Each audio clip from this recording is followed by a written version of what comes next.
Hello dear students, कैसे हैं आप सभी। आई होप कि बहुत अच्छे होंगे। तो इस वीडियो में हम प्रश्नावली 6.3 से क्वेश्चन नंबर 15 को सॉल्व करेंगे। तो देखिए क्वेश्चन नंबर 15 में हमसे क्या कहा गया है। लंबाई 6 मीटर वाले एक ऊर्ध्वाधर स्तंभ की भूमि पर छाया की लंबाई 4 मीटर है, जबकि उसी समय एक मीनार की छाया की लंबाई 28 मीटर है। मीनार की ऊंचाई ज्ञात कीजिए। तो चलिए इसका सॉल्यूशन करते हैं। तो देखिए डियर स्टूडेंट्स, इस क्वेश्चन में हमसे क्या कहा गया है कि 6 मीटर लंबाई वाला एक ऊर्ध्वाधर स्तंभ है। तो ये जो आप देख रहे हैं ये स्तंभ है जिसकी लंबाई 6 मीटर है।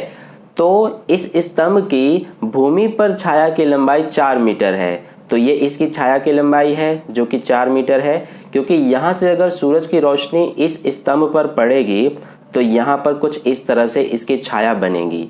तो स्तंभ की लंबाई हमें 6 मीटर और उसके छाया की लंबाई 4 मीटर दी गई है।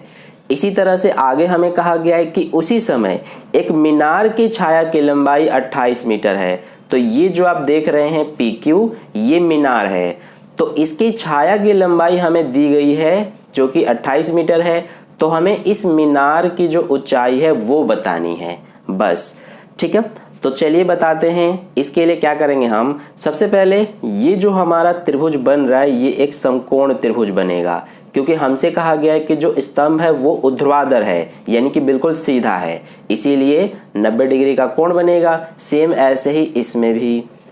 तो अब हम सबसे पहले क्या करेंगे कि ये दो त्रिभुज हैं, त्रिभुज ABC और त्रिभुज PQR। तो इन्हीं दोनों त्रिभुजों को लेंगे हम। तो लिखेंगे त्रिभुज ABC तथा त्रिभुज PQR में। तो दोनों त्रिभुज में देखिए सबसे पहले इसमें ये कोण B और इस वाले त्रिभुज में कोण Q दोनों बराबर होंगे, क्योंकि दोनों 90-90 डिग्री के हैं। तो इसीलिए लिखेंगे कोण B बराबर कोण Q। और इसका रीजन क्या लिखेंगे, क्योंकि प्रत्येक 90 डिग्री का है। ठीक है, यहाँ तक हो गया। अब देखिए इसके बाद जो इस वाले त्रिभुज में ये वाला कोण है, यानी कि कोण A, और इस वाले त्रिभुज में ये कोण P, ये दोनों कोण बराबर होंगे।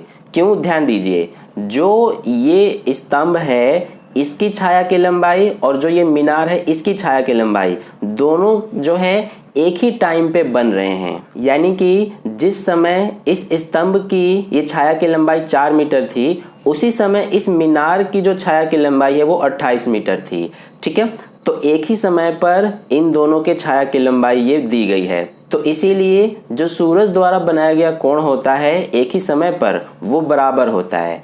तो एक ही समय में ये दोनों कोण बनाए गए हैं, इसीलिए दोनों बराबर होंगे। तो इसका रीजन क्या लिखेंगे हम, सबसे पहले लिख देते हैं कि कोण A बराबर होगा कोण P के, यानी कि ये दोनों कोण। इसका रीजन अब हम लिखेंगे कि एक ही समय में सूर्य द्वारा बना कोण। तो ये हमने लिख दिया रीजन। तो अब देखिए दोनों त्रिभुज में हमने दो कोण बराबर दिखा दिए हैं, तो इसीलिए इसमें हमारा एंगल एंगल समरूपता लगेगा। तो लिखेंगे एंगल एंगल समरूपता कसौटी से क्या होगा इसमें हमारा कि जो दोनों त्रिभुज हैं यानी कि त्रिभुज ABC ये समरूप सिद्ध हो जाएगा त्रिभुज PQR के। अब दोनों त्रिभुजों को हमने समरूप सिद्ध कर दिया। तो जैसा कि हमें पता है कि अगर दोनों त्रिभुज समरूप हो गए तो इनकी भुजाओं का जो अनुपात है वो बराबर होगा। यानी कि ये जो त्रिभुज ABC में ये AB भुजा और इस वाले त्रिभुज में ये PQ भुजा, इन दोनों का अनुपात लिखेंगे हम, यानी कि AB बटे PQ। तो ये किसके बराबर होगा, इस BC बटे QR के। तो यहाँ पर लिखेंगे BC बटे QR और ये किसके बराबर होगा, AC बटे PR के। तो ये लिख देंगे यहाँ पर AC बटे PR। ठीक है, अब देखिए AB जो है, AB का मान हमें पता है 6 मीटर। तो यहाँ पर इसकी जगह पे 6 लिखेंगे बटे PQ का मान ये है PQ, ये हमें नहीं पता तो इसको एज इट इज लिखेंगे हम, बराबर BC का मान 4 मीटर है तो ये 4 लिखेंगे, और QR जो है इसका मान 28 मीटर है। ठीक है, और इसको लिखने की जरूरत नहीं है क्योंकि हमारा इसी से काम हो जाएगा। तो अब देखिए इनका कर देंगे हम क्रॉस मल्टीप्लाई। तो ये 6 ये इधर जाके गुणा में हो जाएगा और ये 4 ये इधर जाके गुणा में हो जाएगा।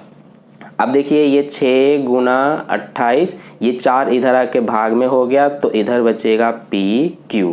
अब ये 4 एकम 4, 4 सत्ते 28 कट गया तो PQ बराबर कितना आ गया हमारा, ये 6 गुना 7 यानी कि 6 सत्ते 42।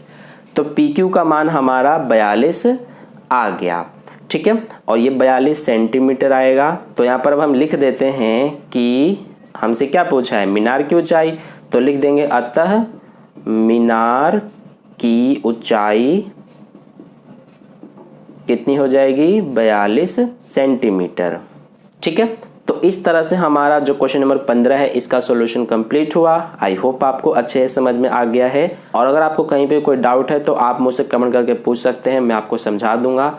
तो अगर आपको वीडियो अच्छा लगा है तो वीडियो को लाइक कर देना, अपने दोस्तों के साथ भी शेयर कर देना। और अगर आप चैनल पर नए आए हुए हैं तो चैनल को सब्सक्राइब करके बगल में जो बेल आइकन आता है उस पर ऑल नोटिफिकेशन पे क्लिक कर लेना, ताकि नेक्स्ट वीडियो जैसे ही अपलोड की जाए उसका नोटिफिकेशन सबसे पहले आपको मिल जाए। मिलते हैं फिर नेक्स्ट वीडियो में। धन्यवाद।